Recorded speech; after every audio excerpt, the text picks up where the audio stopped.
Olá, dando início então a mais uma etapa da nossa conversa sobre epidemiologia, né, como preparatório para o exame RIG 2020. Quero falar então um pouquinho para vocês sobre a medida de ocorrência das doenças, que poderia ser chamada também de medida de frequência das doenças, mas a palavra frequência ela pode ter mais algumas más interpretações, então se coloca num termo mais genérico como medida de ocorrência das doenças. A primeira medida de ocorrência das doenças que dá para conversar, que a gente pode conversar, é a medida transversal. A medida transversal ela é adquirida, né, ela surge a partir então daqueles estudos transversais, sempre relembrando, né, de onde um momento no tempo o pesquisador faz uma entrevista ou faz uma coleta de dados, obtendo informações sobre tudo que está acontecendo naquela população específica, tudo que ele deseja saber num determinado ponto do tempo. E essa medida transversal, nós chamamos ela de prevalência, que nada mais é do que uma proporção, é aquilo que está prevalecendo naquele momento, ok? E a forma de tirar essa medida, de calcular essa medida, em geral é muito simples, que é o número de casos sobre o total de pessoas que está sendo estudado. Nada mais é de que tu pegar o grupo todo e fazer uma contagem daquilo que tu deseja, seja casos, doença, seja exposição ao fator, o que for, certo? É como eu faço uma analogia, como se fosse tu pegar um pote e tiver dentro desse pote bolas brancas e vermelhas, certo? E se tiverem 100 bolinhas dentro desse pote, 50 brancas e 50 vermelhas, a prevalência de bolinhas vermelhas desse pote é de 50%. Ou seja, né, o número de casos, bolinhas vermelhas, 50 sobre o total de pessoas, que o total de, nesse caso, né, de indivíduos, ou daquilo que está sendo estudado, que é o número de bolinhas que é 100, 50%, 50%, 50%. Bom, interessante também, isso até para a nossa prática e para o entendimento de outras questões mais adiante, é que entender que o numerador, ou seja, essa galerinha que está aqui em cima, no número de casos, ela o numerador está contido no denominador, ou seja, daqui eu vou colocando aqui para cima, ok? Então, o que está aqui em cima faz parte desse que está aqui embaixo. Então, mesmo esquema, 100 bolinhas, eu tenho 50, eu vou retirando e contando 50 bolinhas vermelhas de 100 bolinhas no total. Então, a proporção, a prevalência é de 50%. Tá? Então, ela entende-se que a prevalência é a fração, ou uma proporção, um percentual de um grupo de pessoas que tem uma condição ou desfecho clínico em um dado ponto do tempo. Tá? E embaixo, o denominador é a população com ou sem a condição de interesse. Isso é importante a gente saber que nós vamos diferenciar mais adiante para a incidência, que o denominador da prevalência é todo mundo. Todo mundo está apto a ser contado, certo? Então, a importante separação que isso vai ter mais adiante com a incidência é das diferenças também do numerador. Tá? E é verificada, então, em um ponto único no tempo. Já as medidas longitudinais, o nome também está dizendo, né, tem a ideia da longitudinalidade, a mais conhecida delas é a incidência. E ela tem algumas divisões. Eu poderia colocar a incidência cumulativa, né, ou risco cumulativo, que nada mais é do que o número de casos novos no decorrer do período sobre todo mundo que começou o período sendo estudado e que estavam livres, né, da doença, ou seja, que estavam expostas a virarem doentes no início do período. Isso tem a ver, então, a incidência com os estudos de coorte, ou aqueles estudos de acompanhamento, onde cada caso novo que eu for acompanhando no decorrer do estudo, eu vou estar transformando isso em caso novo e vou estar contando no meu numerador. Só que, aí é super importante entender, a incidência cumulativa, ela lida com populações como se fossem coortes fechadas, ou seja, se eu tiro aqui de baixo, ou seja, essa pessoa ela está exposta, mas ela não desenvolveu no início do período. A partir do momento que ela se torna um caso, que ela vai aqui para cima no numerador, eu vou acabar tirando uma no denominador, certo? Então, qual é a tendência, se isso fosse uma patologia ou um desfecho que não tivesse cura, né? Que vai chegar no momento que vai acabar. Que nós vamos tirar todo mundo de baixo e vai botar para cima, porque tu vai tirando como um caso novo. A partir do momento que eu me tornei caso, eu não posso estar mais no denominador, porque eu preciso de casos novos. Então, eu me tornei um caso, eu já não sou novo, já vou estar na contagem, eu vou tirando aqui de baixo, certo? Então, questões importantes, que as pessoas têm que estar expostas no início do período. Estar exposto, nesse caso, é estar apto a vir a desenvolver aquilo que está sendo estudado, né? No início do período. Então, falando em período, bom, nós não estou me referindo a um transversal. Então, se alguém colocar alguma coisa no período, né, e tentar comentar a respeito de casos novos, nós vamos já trazer para longitudinais e para estudo de incidência, tá? Que nesse caso a gente vai chamar de incidência cumulativa. E da mesma forma, ok, semelhanças em relação à prevalência, a única semelhança é que o numerador também está contido no denominador. Ele é uma parte daqui que sobe para lá, certo? Isso vai ser importante quando a gente for falar de outros tipos de medidas, tá? Incidência. Bom, a incidência, nesse caso, a gente pode traduzir essa informação como a proporção ou fração de um grupo de pessoas inicialmente livres do desfecho, né, daquilo que eu quero estudar, e que acabam desenvolvendo durante um determinado período de tempo, certo? E o denominador, nesse caso, diferente da prevalência, que é todo mundo, aqui na incidência é a população livre do desfecho de interesse. Então não é todo mundo, é só quem tem a condição de vir, ou seja, quem é saudável, sadio ou independente, que não tenha a condição que tu estás estudando no momento, tá? E busca casos novos da doença. Por isso que é importante você entender que para estudos longitudinais a gente pega casos novos, porque a ideia é muito até óbvia, né? Que tu estás começando com uma população sem nenhum caso, é óbvio que todos vão ser casos novos, tendo em mente, sim, né, que nesse caso da cumulativa, sendo fechado, ou seja, ninguém entra, ninguém sai. Tu tirou do denominador, voltou lá para cima do numerador, tu deixou de ser uma pessoa suscetível a desenvolver. Então, na cumulativa, utiliza esse raciocínio, tá? E também referindo-se ao período específico de tempo, não ponto específico do tempo, tá? Expressando então a mudança no status de saúde, ou seja, a pessoa era assim, ficou assim, a população tinha essa característica, passou a ter essa característica, ok? Diferenças básicas entre incidência e prevalência, incidência cumulativa e prevalência, né? O numerador da incidência são novos casos que ocorrem durante o período de tempo em um grupo inicialmente livre da doença. O numerador da prevalência são todos os casos, novos ou não novos, aqueles que eu tirar a foto e aparecerem ali, em um único inquérito ou exame de um grupo. Já o denominador da incidência são todas as pessoas suscetíveis e sem a doença no começo de cada período.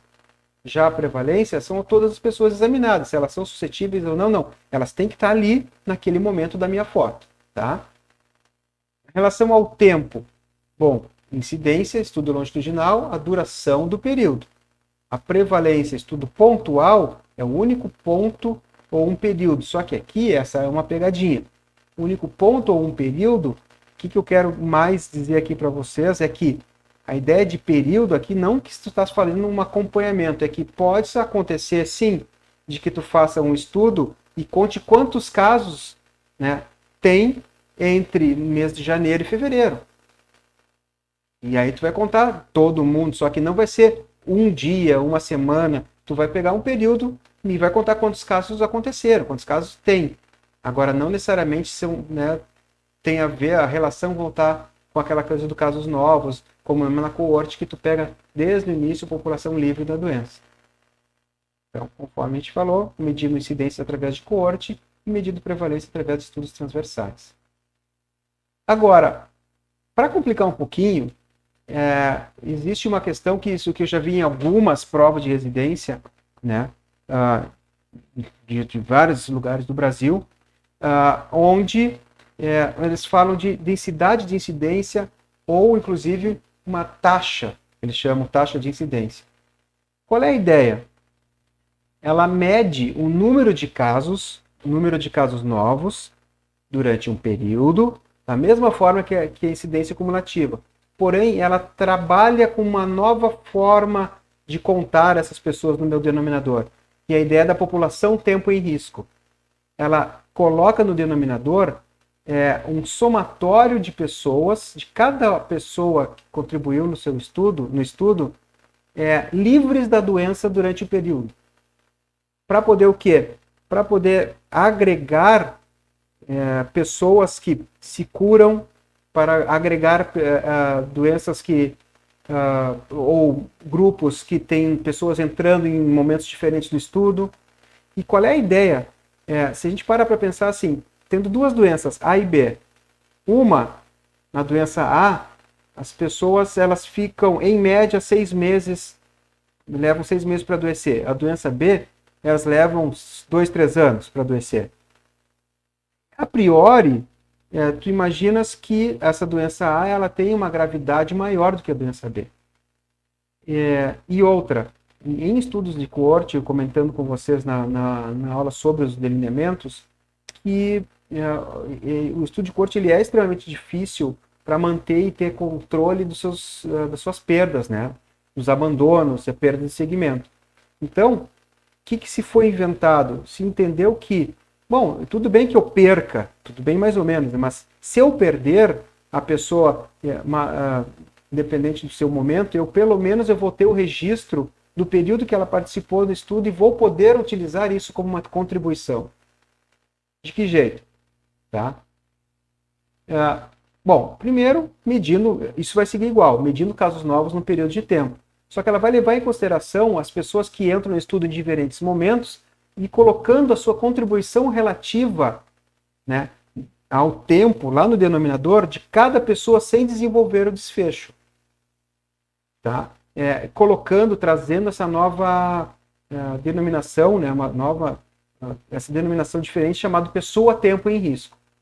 Por quê? Então vamos imaginar assim, se uma pessoa, nessa minha amostra, é acompanhada por 10 anos e não adoeceu, lá no denominador, ela vai contribuir como se fossem 10 pessoas ano. Por quê?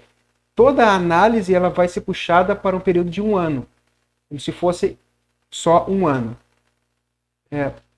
Porque, bom, é uma forma de entender que essa pessoa ficando 10 anos sem desenvolver, é muito importante compreender que ela tem uma relação muito próxima de como se fossem 10 pessoas sendo acompanhadas por 1 ano, certo? Agora, se por acaso 2 pessoas levaram 6 meses até adoecer, cada contribuição de 6 meses dela vai fechar como se fosse uma pessoa livre da doença em 1 ano. Isso vai ajudar, por exemplo, para poder entender que tem pessoas e doenças, por exemplo, que ficam 3 meses livres da doença e adoecem. Aí ficam, vamos dizer assim, esse tipo de doença leva mais 3 meses, vamos inventar. Levou 3 meses doente, mas se curou. Ela voltou para a amostra, então ela volta para ser contada no meu denominador. E aí ela ficou mais 3 meses doente, sem adoecer. E adoeceu de novo. Então, cada momento que ela adoece, ela vai lá para cima no meu numerador. E embaixo ela vai contribuir com 3 meses. Ou seja, 3 meses, né, de 1 ano, tu vai botando ali, a contribuição foi 0,25. Né? Ela é 1/4 de ano. Passou 3 doente, contribuiu com 1 lá em cima. Mas ela voltou para o meu denominador porque ela se curou e pode ficar doente de novo. Tanto que ficou. E ela ficou doente de novo. Então ela contribuiu com um segundo número no meu numerador. E a partir do momento que ela voltar, se ela ficou mais 3 meses, ela vai também contribuir com mais 0,25 pessoa ano. E isso tudo no final vai ser somado. Olha só esse exemplo de uma forma mais gráfica. Nós temos, vamos pensar, 20 pessoas que estão participando do estudo, um estudo que é para durar 10 anos. Só que o que acontece? Esse indivíduo número 1, ele entrou no início do estudo, mas adoeceu na metade do segundo ano. Então, esse indivíduo, ele vai me contribuir com um caso no meu numerador, e no meu denominador ele vai contribuir como se fosse 1,5 pessoa ano. Esses dois indivíduos, o 2 e o 3, iniciaram o estudo e não adoeceram. Então, eles vão contribuir como se fossem 10 pessoas ano cada um. O indivíduo 4 contribuiu por todo esse tempo e lá na metade do nono ano ele adoeceu. Então, ele vai ser somado no meu numerador e vai contribuir no meu denominador com 8,5 pessoas ano. Vamos dizer que aí nós temos uma nova entrada de mais 4 pessoas, só que lá no início do terceiro ano, não tem problema. Ah, Luciano, mas e as informações de que eu perdi dos primeiros 2 anos dessa pessoa, 5, 6, 7, 8? Não importa. É colocado, o que importa é que é colocado a partir de agora o que eu estou vendo agora. E o que eu estou vendo agora é que essa pessoa número 5 entrou no início do terceiro ano e foi até o final do estudo. Só que como ela começou com 2 anos de atraso, ela contribuiu com 8 pessoas ano no meu denominador. E não contribuiu como numerador, porque ela não virou o caso. Já essa sexta pessoa, ela entrou no início do terceiro e na metade do sétimo ano ela desapareceu. Ela simplesmente não aconteceu mais, eu não sei se ela adoeceu. O que acontece? Se eu fosse na incidência cumulativa, eu ia ter que descartar essa pessoa, porque eu não sei, eu não poderia usá-la. Agora, essa eu posso, porque eu não tenho certeza se ela adoeceu, mas a certeza que eu tenho é que ela ficou 4,5 anos sem adoecer. E vou contribuir com isso no denominador. E assim por diante. Então, eu pego o somatório de todas essas pessoas ano, vejo quantos casos eu tive, que foram 4, 1, 2, 3, 4 casos, boto no meu numerador. E somo tudo isso. Isso que tudo somado dá 85,5 pessoas ano. Que, fazendo todos os cortes na matemática, é a mesma coisa que eu disser que para essa doença, a incidência, a taxa de incidência, ou a incidência cumulativa, a densidade de incidência, ela foi de 47 casos para cada 1.000 pessoas ano. E a interpretação é muito semelhante da incidência cumulativa. Quanto maior esse número, pior. Quanto menor esse número, melhor. Então, eu já vi em várias provas algo muito parecido com isso aqui. Tá? Eles colocavam barras para dizer quanto tempo cada indivíduo contribuía e pedia para as pessoas calcularem a incidência. Fiquem atentos a isso. Então, revisando essa primeira parte, a gente viu que prevalência é o número de casos em um determinado momento relativos à população total. A incidência, né, o número de casos novos em um determinado período relativo às pessoas sem o desfecho no início desse período, claro. A densidade de incidência são casos novos em determinado período relativos às pessoas ano, ou seja, relativos às contribuições que cada uma dessas pessoas deu ao estudo livres da doença. Ok? Realmente, são algumas determinações, são algumas questões um pouco mais complexas, mas super importantes e que realmente são questões de prova que acontecem não tão infrequentes, certo? Agora, na sequência, nós vamos falar um pouquinho sobre medidas de efeito.